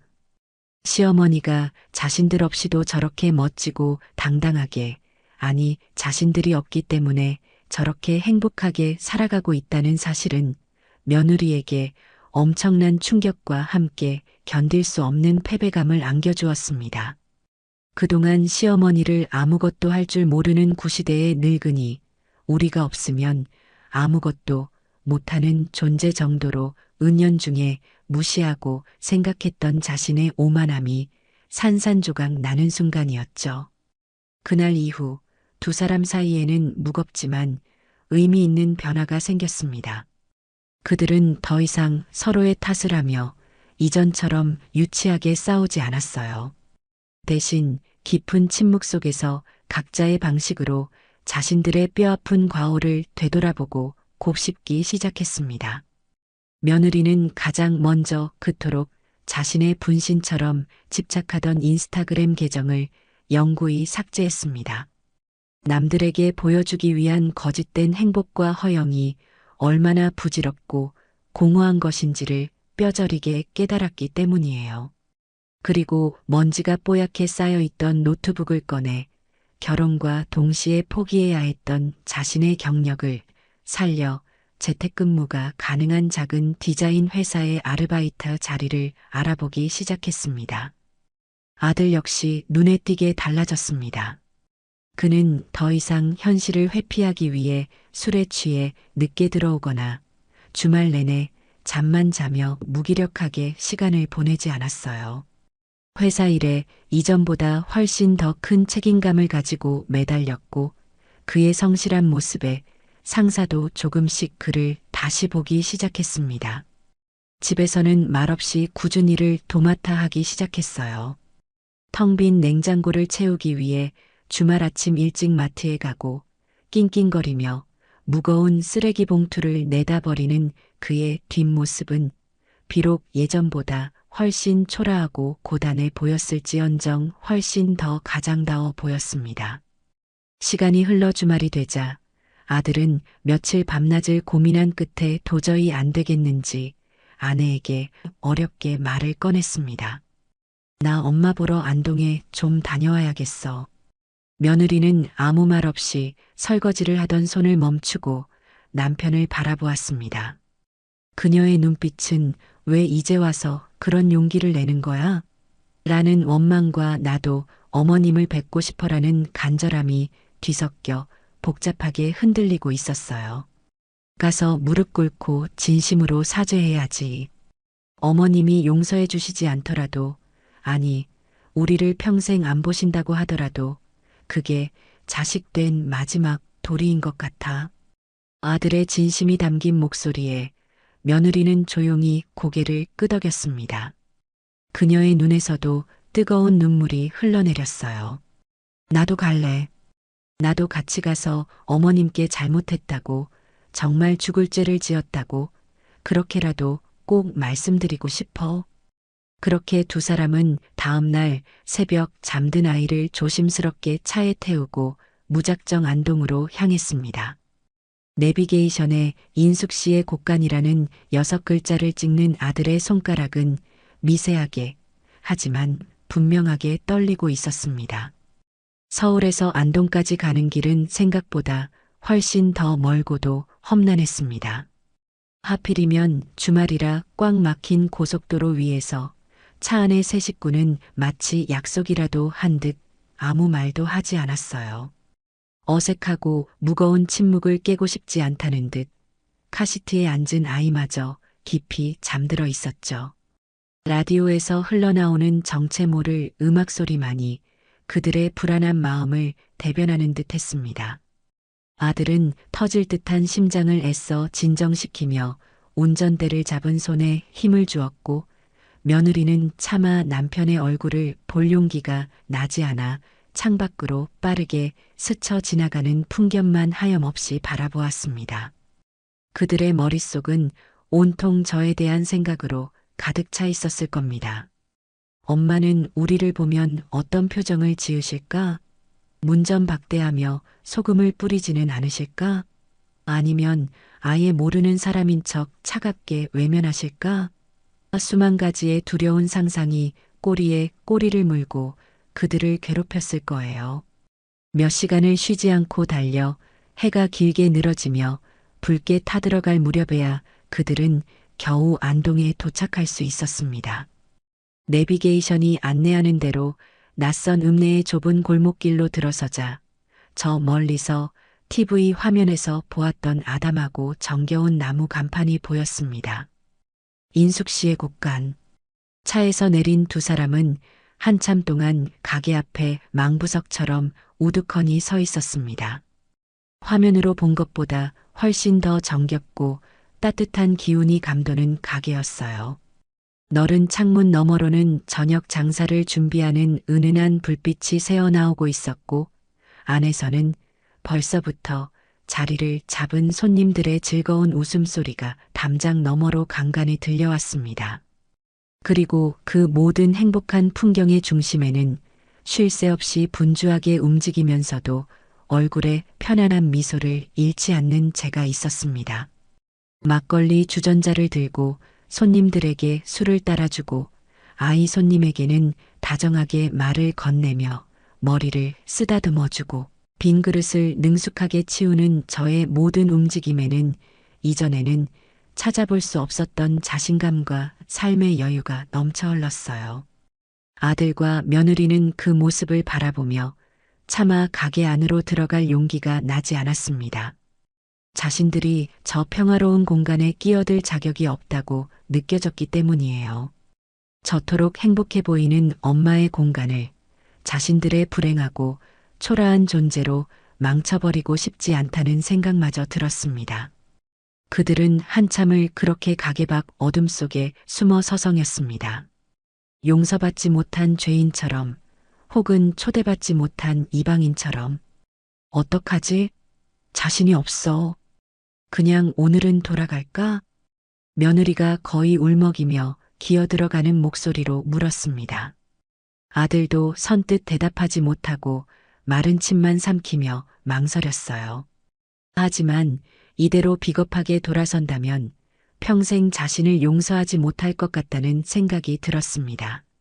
아니, 이왕 여기까지 왔는데 이대로 돌아갈 수는 없어. 엄마 얼굴이라도 제대로 뵙고 가야지. 손님인 척 들어가자. 그냥 조용히 밥만 먹고 나오자. 결국 두 사람은 서로의 손을 꼭 잡고 마치 사형장으로 끌려가는 사람처럼 큰 결심을 하고 가게 문을 열었습니다. 딸랑하는 맑은 종소리가 유난히 크게 울리며 그들을 맞았고 안으로 들어서자 구수하고 맛있는 음식 냄새가 코를 찔렀어요. 가게 안은 이미 저녁 식사를 하러 온 손님들로 가득 차 있었습니다. 다행히 가장 눈에 띄지 않는 구석에 작은 테이블 하나가 비어 있었죠. 그들은 다른 손님들의 시선을 피하기 위해 최대한 고개를 숙이고 몸을 낮추며 조용히 자리에 앉았습니다. 어서 오세요. 몇 분이세요? 주방에서 분주하게 일하던 동네 할머니 한 분이 그들을 발견하고 반갑게 물었습니다. 아, 2명이요. 아기까지 셋입니다. 메뉴판을 받아들었지만 긴장한 탓에 글자가 전혀 눈에 들어오지 않았습니다. 아들과 며느리의 시선은 온통 주방과 홀을 오가며 능숙하게 손님들을 응대하는 제 모습에 못 박힌 듯 고정되어 있었어요. 잠시 후 제가 시원한 물이 담긴 주전자를 들고 그들의 테이블로 천천히 다가왔습니다. 주문하시겠어요? 저희 집은 처음이신가 보네요. 칠순 잔치상이 제일 인기가 많아요. 물을 따라주기 위해 무심코 고개를 숙였던 제가 테이블에 돌처럼 굳어 앉아 있는 두 사람과 정면으로 눈이 마주치는 순간이었습니다. 저의 얼굴에 스쳐 지나가는 찰나의 미세한 놀라움과 당혹감, 그리고 이내 차갑게 굳어지는 그 표정의 변화를 그들은 똑똑히 보았을 겁니다. 하지만 그 모든 감정의 동요는 아주 잠시뿐이었어요. 저는 이내 평정심을 되찾고 아무 일도 없었다는 듯이 마치 길에서 마주친 모르는 사람에게 하듯 지극히 사무적인 목소리로 다시 물었습니다. 뭐로 주문하시겠어요? 아들은 아무 말도 하지 못하고 고개만 푹 숙였습니다. 엄마라는 단 2글자가 목구멍까지 차올랐지만 뜨거운 돌덩이가 되어 차마 입 밖으로 터져 나오지 않았어요. 며느리 역시 완전히 얼어붙은 채 눈만 하염없이 끔뻑이고 있었죠. 그 숨막히는 정적을 깨고 아들이 겨우 모기만 한 목소리로 입을 열었습니다. 그 칠순 잔치상 2인분만 주세요. 네, 알겠습니다. 잠시만 기다리세요. 저는 그 어떤 감정도 담지 않은 목소리로 대답하고는 뒤돌아서서 아무렇지 않게 주방으로 향했습니다. 그 차갑고 무심한 뒷모습이 그 어떤 매서운 꾸짖음이나 원망의 말보다도 훨씬 더 아프게 아들 내외의 가슴을 날카롭게 후벼 팠습니다. 잠시 후 제가 직접 차린 칠순 잔치상이 그들의 테이블 위에 조용히 놓였습니다. 정갈하고 아름답게 담긴 12가지의 반찬, 김이 모락모락 피어오르는 뜨끈한 돌솥밥, 뚝배기에서 먹음직스럽게 보글보글 끓고 있는 청국장. 그들이 그토록 하찮게 여기고 무시하고 외면했던 바로 그 정성 가득한 밥상이었습니다. 아들과 며느리는 죄인처럼 고개를 숙인 채 밥을 먹기 시작했습니다. 음식은 분명 세상에서 가장 맛있었지만 그들에게는 마치 쓰디 쓴 모래알을 씹는 것처럼 아무런 맛도 느껴지지 않았어요. 한술 한술 밥을 뜰 때마다 걷잡을 수 없는 죄책감이 뜨거운 눈물이 되어 목을 메이게 했습니다. 식사를 마친 그들은 조용히 자리에서 일어났습니다. 아들이 떨리는 손으로 지갑에서 돈을 꺼내 테이블 위에 내려놓으려는데 어느새 귀신같이 다가온 제가 그의 손을 단호하게 막았습니다. 그리고는 얼음장처럼 차갑지만 그 안에 슬픔이 담긴 목소리로 말했어요. 밥값은 됐다. 아들이 고개를 들어 눈물이 가득한 눈으로 저를 바라보았습니다. 엄마, 대신 너희가 앞으로 어떻게 살 건지, 어떤 인간이 될 건지, 니들 삶으로 나한테 증명해 보여. 입으로만 하는 미안하다는 소리, 그때뿐인 눈물로 하는 사과. 나는 이제 그런 거 안 믿는다. 너희 인생, 누구의 도움도 없이 너희 힘으로 제대로 살아내는 그 모습을 보여줘. 그럼 그때 가서 다시 이야기하자. 저는 그 말을 마지막으로 남기고 다시 바쁜 주방으로 돌아갔습니다. 더 이상의 대화는 없었어요. 아들 내외는 한참 동안 그 자리에 못 박힌 듯 서 있다가 조용히 가게를 나섰습니다. 밖은 이미 모든 것을 삼켜버린 듯한 칠흑 같은 어둠에 잠겨 있었습니다. 두 사람은 아무 말 없이 차에 올라 서울로 향했습니다. 돌아가는 길 그들의 마음속에는 견딜 수 없는 부끄러움과 사무치는 후회, 그리고 그 모든 절망 속에서 피어나는 아주 작은 희망의 불씨가 동시에 타오르고 있었습니다. 이제부터가 진짜 시작이라는 것을 그들은 뼈저리게 예감하고 있었습니다. 그날 밤 안동의 제 가게에서 그토록 차갑고 무거운 밥상을 마주하고 칠흑 같은 어둠 속을 달려 서울로 돌아간 아들 내외의 심정이 어땠을지는 굳이 전에 듣지 않아도 제 손바닥 들여다보듯 훤히 짐작할 수 있었습니다.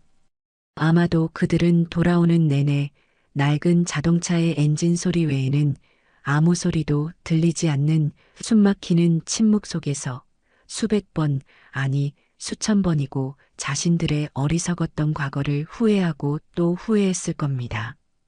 제가 그들의 등 뒤에 대고 던졌던 마지막 말, 너희의 삶으로 증명해 보이라는 그 한마디는 아마 평생을 갚아도 다 못 갚을 무겁고 아픈 비처럼 그들의 마음 가장 깊은 곳을 밤낮으로 짓눌렀을 거예요. 그들의 소식은 아주 가끔 서울 사는 먼 친척 동생을 통해 간간히 전해 들을 수 있었습니다. 처음에는 그저 혀를 차며 아이고 상현이네 아주 죽을 맛인가 봐요. 낯빛이 말이 아니고 수진이 걔는 아주 딴 사람이 다 됐더라고요. 라며 그들의 고생담을 안주 삼아 늘어놓던 동생의 목소리가 시간이 한 계절, 두 계절 흐를수록 조금씩 놀라움과 기특함으로 바뀌어 가는 것을 저 역시 느낄 수 있었죠. 서울로 돌아간 바로 그날 밤 아들 내외는 곰팡내 나는 낡은 빌라의 차가운 거실에 마주 앉아 밤이 새도록 길고 긴 대화를 나누었다고 합니다. 이전처럼 서로에게 책임을 떠넘기고 원망을 퍼부으며 목소리를 높이는 유치하고 소모적인 싸움이 아니었어요. 그들은 처음으로 각자의 잘못을 온전히 인정하고 서로의 가장 아픈 상처를 정면으로 들여다보며 아이처럼 서럽게 눈물을 흘렸다고 해요. 며느리는 자신의 공허했던 마음을 채우기 위해 매달렸던 어리석은 허영심과 이기심을 통곡하며 사과했고 아들은 아내와 어머니 사이에서 제대로 된 가장 노릇, 아들 노릇 하나 하지 못했던 자신의 비겁함과 무책임함을 하나하나 고백하며 함께 울었다고 합니다. 그 밤 그들은 서로의 가장 초라하고 부끄러운 밑바닥을 마주보며 비로소 진짜 부부이자 인생의 동지가 되었을 겁니다. 그리고 동쪽 하늘이 희미하게 밝아올 무렵 두 사람은 퉁퉁 부은 눈으로 서로의 거칠어진 손을 맞잡고 피눈물 섞인 약속을 했다고 해요. 더 이상 누구에게도 기대지 않고 오직 우리 두 사람의 힘으로 우리 가족의 삶을 먼지 쌓인 폐허 위에서부터 처음부터 다시 일으켜 세워보자고. 그리고 언젠가, 정말 언젠가 어머니 앞에 사람 구실을 하는 떳떳한 모습으로 설 수 있는 날, 그때 다시 찾아뵙고 진심으로 용서를 구하자고요. 그날 이후 아들 상현이는 거짓말처럼 완전히 다른 사람이 되었습니다. 다음 날 회사에 출근한 아들은 가장 먼저 부서장을 찾아가 90도로 허리를 숙였다고 합니다. 부장님, 그동안 제가 철없이 굴었습니다. 가장으로서 또 직장인으로서 많이 나태하고 불성실했습니다. 정말 죄송합니다. 앞으로는 완전히 달라진 모습을 보여드리겠습니다. 어떤 일이든 믿고 맡겨만 주십시오. 그의 갑작스러운 변화에 부서장은 물론 동료들까지 어리둥절하며 수군거렸지만 아들은 더 이상 주변의 시선에 흔들리지 않고 오직 자신의 행동으로 증명해 보이기 시작했습니다. 그는 누구보다 일찍 출근해서 사무실에 불을 켰고 가장 늦게 퇴근하며 불을 껐습니다. 동료들이 서로에게 미루며 기피하는 굳은 일이나 성공 가능성이 희박해 보이는 어려운 프로젝트를 스스로 도맡아 해결해 나갔어요. 예전처럼 회식 자리에서 상사의 비위를 맞추며 의미 없이 시간을 허비하는 대신 그 시간에 엑셀 함수 하나라도 더 배우고 프레젠테이션 자료 한 장이라도 더 꼼꼼하게 검토하며 자신의 실력을 키우는 데 몰두했습니다. 물론 그 과정이 결코 순탄하지만은 않았을 겁니다. 하루아침에 달라진 그를 저러다 며칠이나 가겠어? 라며 시기하고 비아냥거리는 동료들도 있었을 테고 여전히 그의 능력을 믿지 못하는 상사의 차가운 시선도 묵묵히 견뎌내야 했을 거예요. 하지만 아들은 예전처럼 쉽게 좌절하거나 남 탓을 하며 불평하지 않았다고 합니다.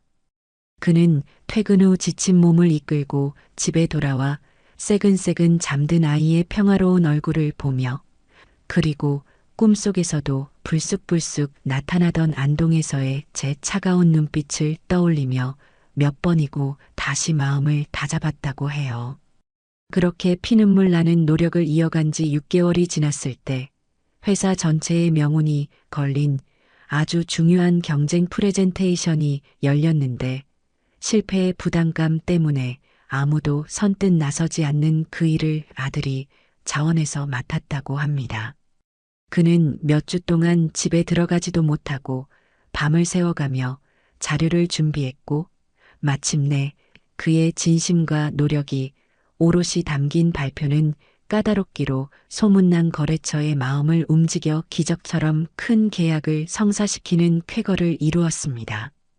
그 일로 아들은 회사에서 제대로 능력을 인정받기 시작했고 이전과는 비교할 수 없는 책임감과 자신감을 가진 진짜 가장이자 직장인으로 거듭나게 되었습니다. 며느리 수진이의 변화는 아들보다 훨씬 더 극적이고 눈물겨웠습니다. 그녀는 가장 먼저 옷장 깊숙이 숨겨두었던 마지막 남은 명품 가방과 거의 신지도 않았던 비싼 구두들을 모두 중고 거래 사이트에 내다 팔았습니다. 예전 같았으면 손톱만큼의 흠집이라도 날까봐 애지중지하며 먼지 하나까지 닦아내던 물건들이었지만 이제 그녀에게 그것들은 자신의 부끄럽고 어리석었던 과거를 상징하는 흉물에 지나지 않았죠. 그녀는 그 돈으로 낡은 중고 노트북 한 대를 사고 나머지는 한 푼도 쓰지 않고 생활비 통장에 고스란히 입금했습니다. 그리고 결혼과 동시에 포기해야 했던 자신의 디자인 전공을 살려 작은 온라인 쇼핑몰의 상품 상세 페이지를 만들어주는 재택 아르바이트를 시작했어요. 처음에는 어린아이를 돌보며 일을 하는 것이 생각보다 훨씬 더 고됐다고 합니다. 아이가 겨우 낮잠이 드는 짧은 시간 동안 정신없이 디자인 프로그램을 돌려 작업을 하고 밤에는 칭얼대는 아이를 재워놓고 산더미처럼 쌓인 밀린 집안일을 하느라 하루에 서너 시간밖에 잠을 자지 못하는 날들이 허다했다고 해요. 늘 샵에서 관리를 받아 반짝이던 그녀의 손은 이제 맨손으로 하는 설거지와 빨래로 마디마디가 거칠고 못생겨졌지만 그녀는 더 이상 그런 것들을 부끄러워하지 않았습니다. 오히려 자기 손으로 땀 흘려번 돈으로 아이의 기저귀와 분유를 살 수 있다는 사실에 이전에는 결코 느껴보지 못했던 커다란 보람과 숭고한 자부심을 느꼈다고 합니다. 그녀는 난생 처음으로 요리라는 것을 배우기 시작했습니다. 배달 음식에만 의존하던 이전과 달리 스마트폰으로 요리 동영상을 수백 번씩 돌려보며 서툴지만 정성껏 남편과 아이를 위한 음식을 만들기 시작했어요. 처음에는 밥솥에 밥을 까맣게 태우기 일쑤였고 찌개의 간을 맞추지 못해 소금과 국간장을 번갈아 붓다가 결국 버리기를 몇 번이고 반복했지만 그녀는 포기하지 않았습니다. 그러던 어느 날 저녁 그녀가 며칠 밤낮을 고민하며 끓인 된장찌개를 맛본 아들이 수진아 정말 맛있다. 꼭 엄마가 끓여주신 찌개 맛이 나.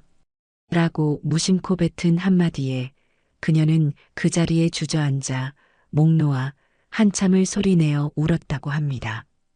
그 눈물은 아마도 자신의 처절한 노력에 대한 뿌듯함과 저에 대한 사무치는 죄송함, 그리고 아주 희미한 희망이 뒤섞인 복잡한 눈물이었을 겁니다.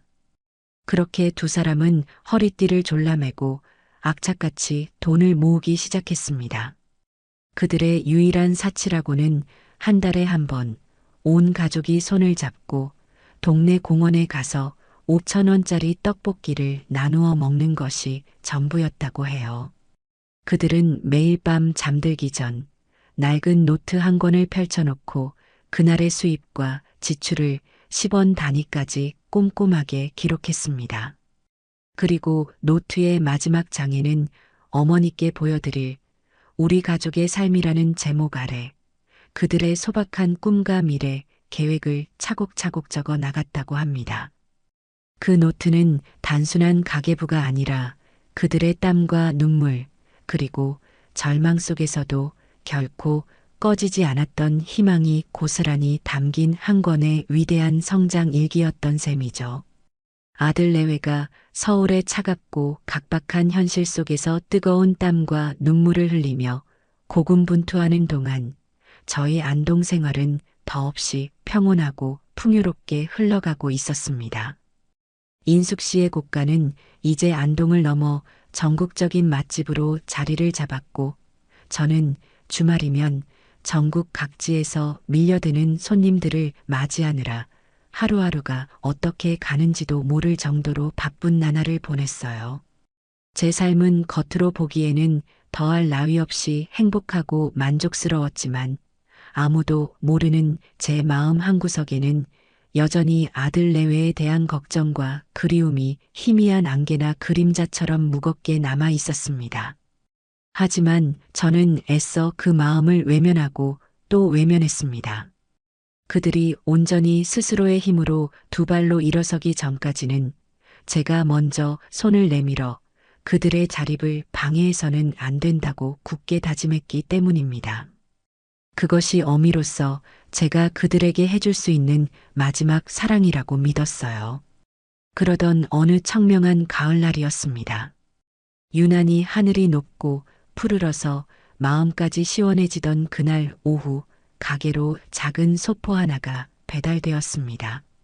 보낸 사람의 이름도 주소도 없이 그저 제 가게 주소와 김인숙님께라고만 쓰여 있는 낯선 소포였죠. 호기심에 상자를 열어본 저는 순간 숨을 멈췄습니다. 상자 안에는 곱게 접은 스케치북 한 장과 작은 편지 봉투 하나가 얌전히 들어 있었어요. 스케치북을 펼치자 알록달록한 크레파스로 서툴게 그린 삐뚤빼뚤한 그림이 나타났습니다. 세상에서 가장 커다란 할머니 한 명과 그보다 훨씬 작은 엄마 아빠 그리고 아기가 나란히 손을 잡고 세상에서 가장 행복한 표정으로 활짝 웃고 있는 그림이었어요. 그림 아래에는 아직 글씨가 서툰 아이의 손으로 쓴 듯한 할머니 사랑해요. 보고 싶어요라는 문장이 적혀 있었습니다. 심장이 쿵 하고 내려앉는 기분이었습니다. 제 손주 준이의 그림이었습니다. 저는 저도 모르게 그림을 가슴에 꼭 껴안았습니다. 뜨거운 눈물이 걷잡을 수 없이 뺨을 타고 흘러내렸어요.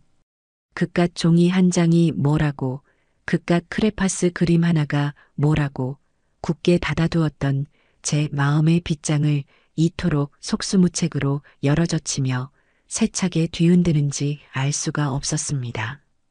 함께 들어있던 작은 편지 봉투를 떨리는 손으로 열었습니다. 그 안에는 며느리 수진이가 쓴 짧은 편지가 들어있었어요. 구구절절한 변명이나 값싼 용서를 구하는 말은 단 한마디도 없었습니다. 그저 담담하고 차분한 몇 문장만이 정갈한 글씨체로 적혀 있었을 뿐입니다. 어머니, 잘 지내시는지요? 방송으로 어머님의 행복하신 모습을 뵈니 저희의 죄가 얼마나 깊고 어리석었는지를 다시금 뼈저리게 깨닫게 됩니다. 저희는 지금 저희가 마땅히 받아야 할 벌을 달게 받으며 하루하루를 부끄럽지 않게 살아가기 위해 노력하고 있습니다. 상현 씨도 저도 그리고 준이도 모두 건강하게 잘 지내고 있습니다. 부디 어머니께서도 늘 건강하시고 행복하시기를 이곳 서울에서 멀리서나마 간절히 기도하겠습니다. 죄송합니다. 정말 죄송합니다. 저는 그 편지를 몇 번이고 소리내어 읽고 또 읽었습니다. 며느리의 눈물 젖은 사죄나 아들의 울음 섞인 호소보다도 꾹꾹 눌러 쓴 이 담담한 몇 문장이 제 마음을 훨씬 더 아프고 깊숙하게 파고들었어요. 그 짧은 편지 속에는 그들이 지난 1년간 보냈을 지옥 같은 고통의 시간과 그럼에도 불구하고 꿋꿋하게 삶을 마주하려는 처절한 노력이 그리고 차마 말로 다 표현하지 못한 진심이 고스란히 담겨 있는 듯 했습니다. 그날 저녁 저는 평소보다 가게 문을 일찍 닫고 박 선생을 찾아갔습니다. 그리고는 아무 말 없이 손주의 그림과 며느리의 편지를 그의 찻상 위에 내밀었어요. 한참 동안 그것들을 번갈아 들여다보던 박 선생은 돋보기를 벗어두고는 제 손을 따뜻하게 잡아주며 말했습니다. 김 선생, 자식은 가슴에 묻는다는 말이 있지요. 아무리 멀리 떼어놓고 보지 않으려 해도 부모의 마음속에서는 단 한순간도 떠나지 않는 존재가 바로 자식이요. 이제 그만하면 되지 않았소. 저 가엾은 아이들도 충분히 뉘우치고 또 충분히 성장한 것 같은데 나무는 고요하고자 하나 바람이 그치지 않고 자식이 효도하고자 하나 부모는 기다려주지 않는다는 옛말이 있소이다. 너무 오래 외면하면 나중에 더 큰 후회를 하게 될 수도 있습니다. 용서란 타인을 위한 것이 아니라 결국 자기 자신을 위한 것이라더군. 박 선생의 지혜롭고 따뜻한 조언은 지난 1년간 제가 단단하게 쌓아 올렸던 완고했던 마음의 벽을 부드럽게 허물어 주었습니다. 그날 밤 저는 잠 못 이루고 뒤척이며 생각에 잠겼습니다. 제가 진정으로 원했던 것이 무엇이었을까? 그저 그들에게서 도망쳐 나와 저 혼자만의 행복을 누리는 것이었을까? 아니었습니다. 저는 그들이 진정으로 독립된 인격체로서 책임감 있는 어른으로서 이 세상에 바로 서기를 바랐던 것이었습니다. 그리고 이제 그들은 비록 더디고 서툴지만 스스로의 힘으로 그 험난한 길을 묵묵히 걸어가고 있었습니다.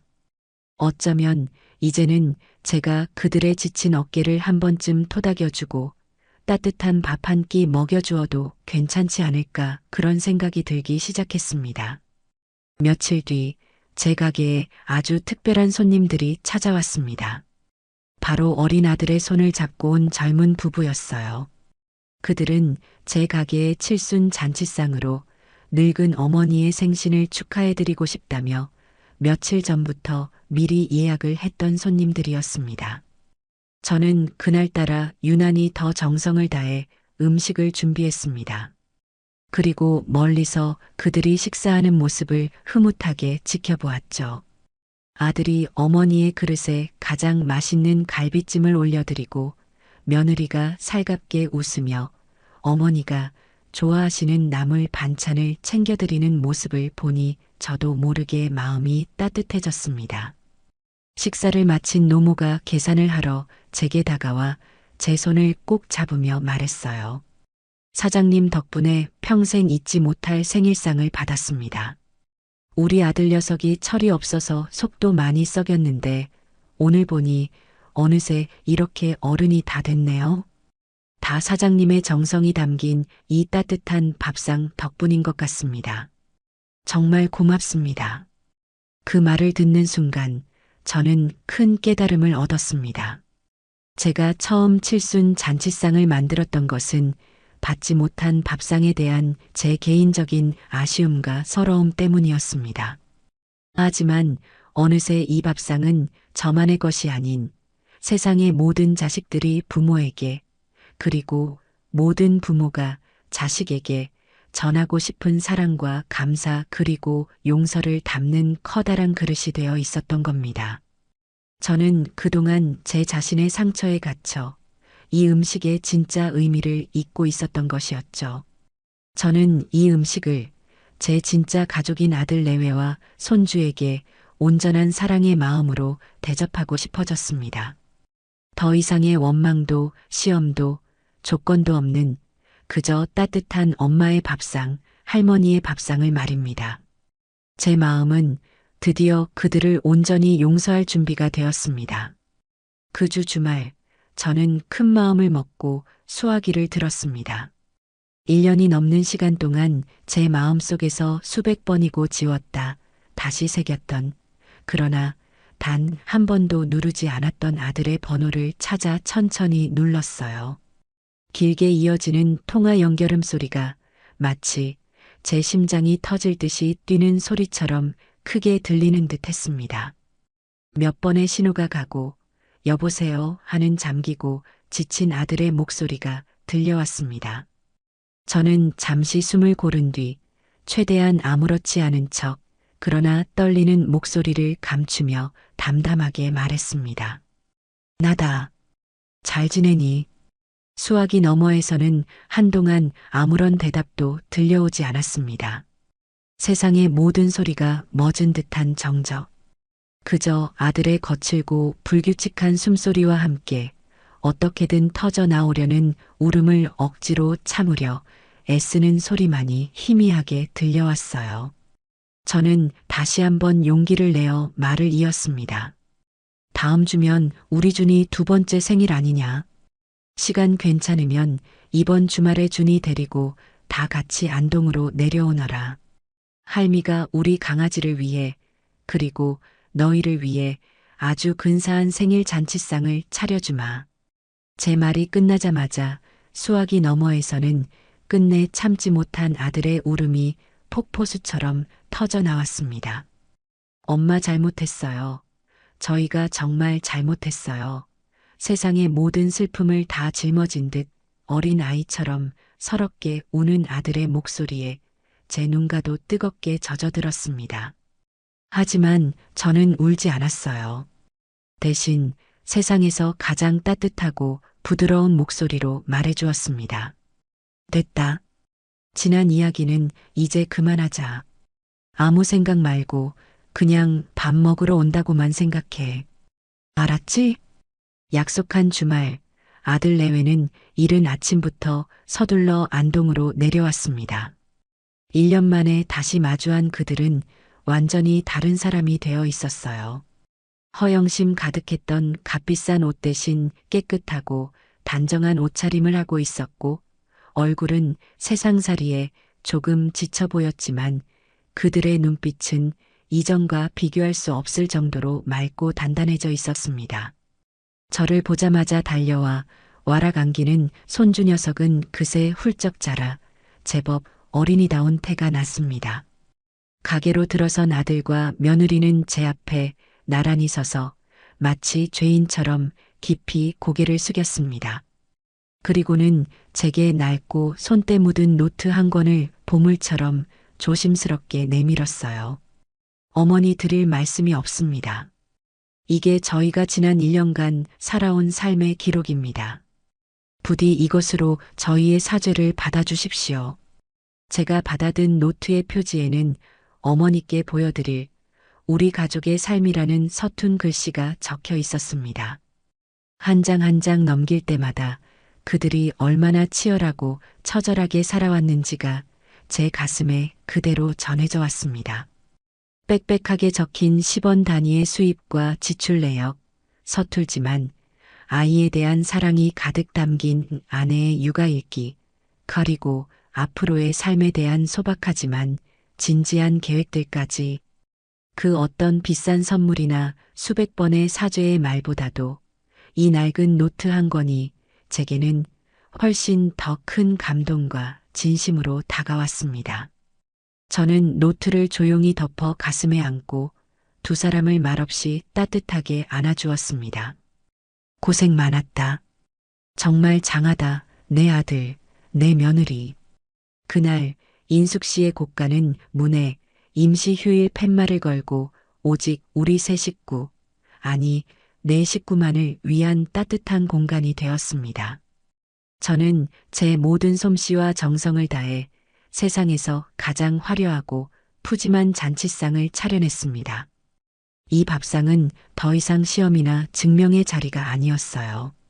온전한 용서와 화해, 그리고 새로운 시작을 축복하는 진정한 가족의 식탁이었습니다. 우리는 그동안 가슴속에 쌓아두었던 못다한 이야기를 나누며 함께 웃고 함께 울었습니다. 처음으로 며느리가 제게 어머니, 이 나물 정말 맛있어요. 어쩜 이런 맛이 나요? 저에게도 좀 가르쳐 주세요.